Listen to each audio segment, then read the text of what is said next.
welcome to another video. Today I wanted to take the time to talk about this book I read. So this is called The No Cry Sleep Solution. There's a website that pairs with this book that you can go and print off a bunch of free stuff at. So the logs that are in this book that I filled out when my kid was little, those are the logs that you can print off on the website. I did 4 different logs for my oldest. The whole book kind of explains how to fill out the log, but just having this sheet, if you don't have access to the book, might help you. It was kind of 6 years ago at this point when I read the book, so I do revisit it whenever I have issues. I go to the index and I find like what my issue is that I'm having in particular, and then that is what I do. I don't reread the whole book when I want to find information, so I do find it handy to actually like have your own book, and it will benefit you. All children have sleep issues, and learning about why they have those sleep issues will make you have better sleep yourself, because you're not stressed about why things are going the way they are. And there's the odd time where like you have an outlier, maybe has like a sleeping disorder or something, and you might learn that through them not having the regular naps and sleep times that they talk about in the book. So like for instance, in the nap chart, there's also a bedtime chart. It tells you how many hours on average your child should be getting per the age of the child to make sure that they're getting enough sleep. My kiddo right now is 2.5 and a little more. So if we go to in between 2 and 3 years old, this book goes all the way from newborn to an adult, because it doesn't just talk about your kid's sleep, it also talks about how you're going to get enough sleep as a new mom. And just so you know, it's temporary, and I say that all the time. I'm like, it's going to end. Every single phase that your kid is going through is going to end.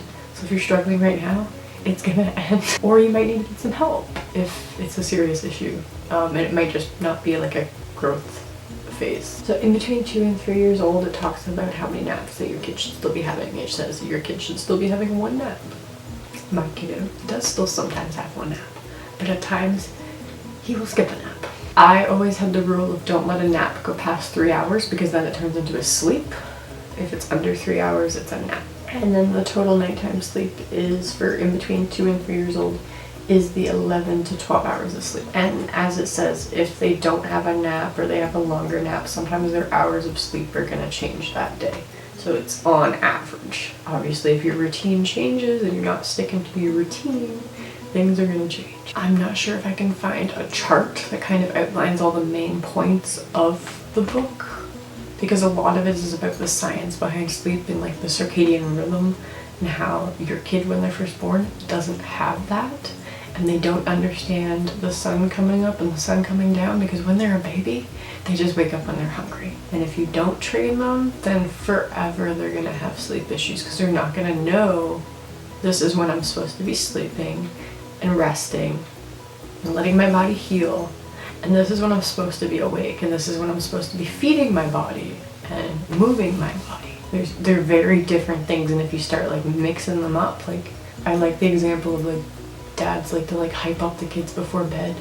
You're kind of messing up that sleep routine. They're starting to think like, oh, it's time to move. Is it daytime?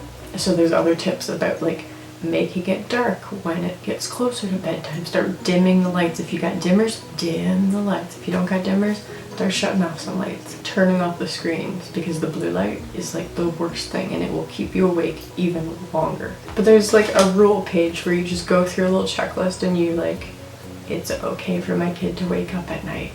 Like, it's normal. Everybody goes through this. Like, you don't have to be upset that your kid's not following an imaginary routine. Like that little chart I showed is on average, right? Like there's big gaps. Your kid will probably fall between those gaps, so it's okay.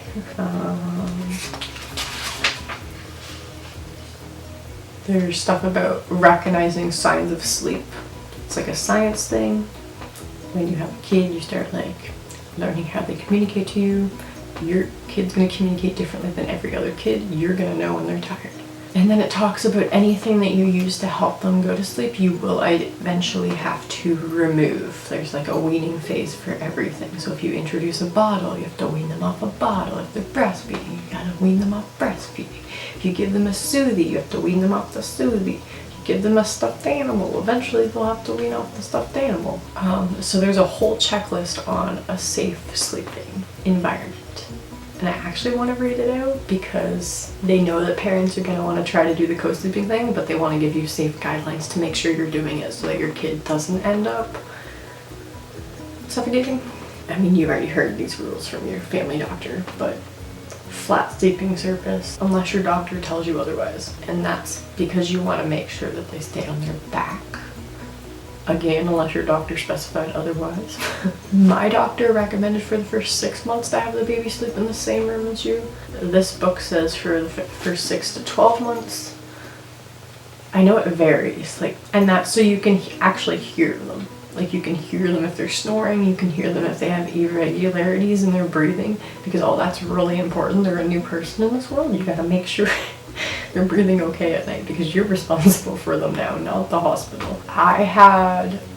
My one son has an issue with snoring, so we were asked, like, does he stop breathing at night when he's snoring? And I'm like, no, I've never heard him have an apnea. That's what that's called. So he's not at risk of that. He snores. So he has enlarged tonsils and it makes him snore. Keep the bedroom between 35 degrees Fahrenheit and 72 degrees Fahrenheit, 18 degrees or 22 degrees Celsius. Like, you don't want it too cold, and then you also don't want it like really, really hot. There's many countries out there. I love my midwives for telling me so many things. Like, when I had my first, we didn't have air conditioning, and we were at the very top of an apartment building, and it was very hot. And my midwives were like, yeah, they recommend to keep it between these temperatures, but not everybody has the money to do that, or they're in a country that you don't even have electricity. So the reality is you're gonna have to adapt to your environment. You're gonna have to make sure that your kid is cool to the touch. Like, when you feel them on their skin, do they feel cold? Do they feel warm?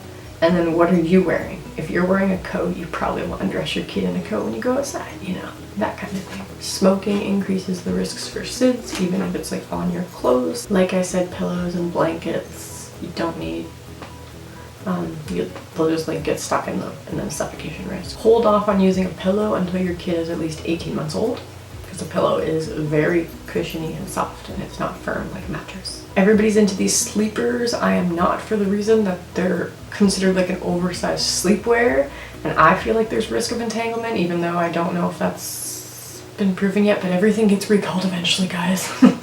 So I just, for the most part, like if it's summertime, like a diaper, they don't need to be like sweating. And then in the wintertime, there's onesies that are perfectly snug fitting that they can wear to stay warm. Do not use nursery pillows to sleep on, or any other soft pillow surfaces. Water beds, no, I don't know what a feather bed is. And there's a lot of other safety things in regards to just their area of sleeping, like make sure there's no cords where they can reach a cord. Make sure there's no shelves that they can pull things off shelves. Like the wall over here behind me where there's nothing, you see? There's nothing. Ooh, another good one's like making sure your pet doesn't have access to the bed. You guys, just get the book, because there's so many safety little tips in there that I don't know if those are all on the website. Like I said, I want to try to find a little picture thingy to pull up because it's really important, and especially if you're going to be doing bed sharing for you, because it has all that safety stuff to make sure you're doing it safely. So I found this the most helpful with my firstborn when I was learning like how a baby sleeps, and that it's normal for them to sleep how they're sleeping, and that you actually have to accept that it's normal and just let it go, and it will end. And if you need to reach out for some sort of help, if you have help for extra sleep so that you can function, you do that. But it will end. And sometimes it comes in phases, like there's sleep regressions where like they'll be doing really good for a long span of time, and then all of a sudden they fall back and you're like, what's going on? And then that goes back to normal. Or when they're really little and they're having those growth spurts, and it's like, their sleep's not the same as it was. What's going on? And normally they're growing. I found the book very comforting, so I give it 5 stars, and I do think everybody should get the book. Even if you don't want to practice the no-cry sleep solution, if you want to do sleep training, go ahead. There's 2 options. You can try that, and if that doesn't work, you can come back and try this. You're going to have different issues than other people, so it's good to have a book to refer to for when you have certain issues, because I like how it's sorted out. Alright you guys, this is the end of this video. I hope you learned something, and maybe you'll check out the website or get the book. Non-sponsored, by the way. This is just the method that I found the most helpful, so I didn't have to practice sleep training. Alright guys, I'll see you in another video.